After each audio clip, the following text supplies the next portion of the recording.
Mr. President, esteemed members of the Human Rights Council, my fellow panelists and honored guests, I am very privileged to address this panel discussion on early warning and genocide prevention at this 58th session of the Human Rights Council.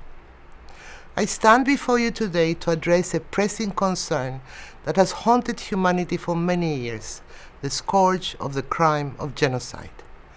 As we gather in this esteemed forum, we are reminded of the solemn promise made by the international community over and over to prevent this most heinous crime from occurring again. Yet, despite our collective efforts, the risk of genocide and the serious allegations of commission of this crime continue to be present in our world.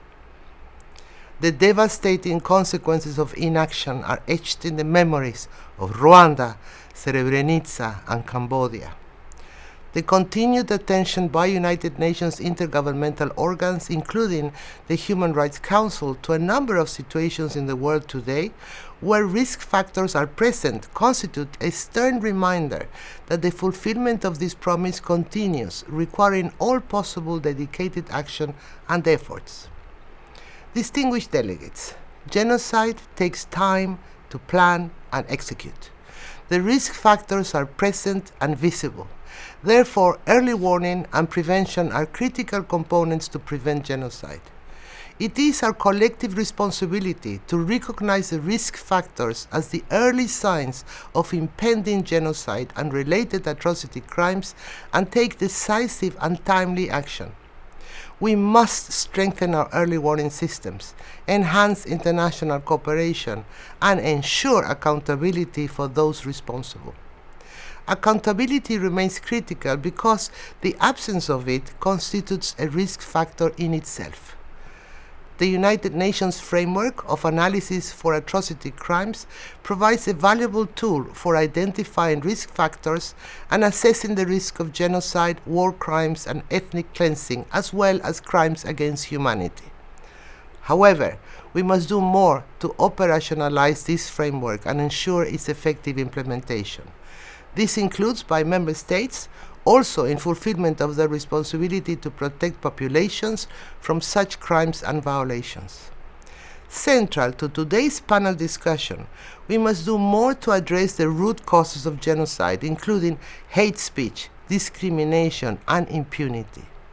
We must promote inclusive and tolerant societies where diversity is celebrated and protected. For this, the work of the Human Rights Council, the treaty bodies, the special procedures, as well as regional human rights mechanisms will remain central. Enhancing assessment and prevention capacity at the regional level will also be essential. Mr. President, the time for action is now. We owe it to the victims of past genocides and to future generations.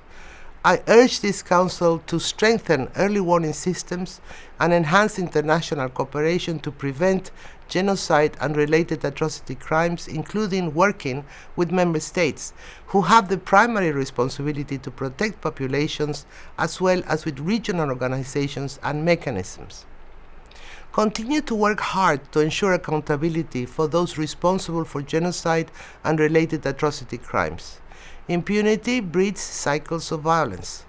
Serious violations of human rights and international humanitarian law, when not halted, can lead to the commission of genocide and other atrocity crimes.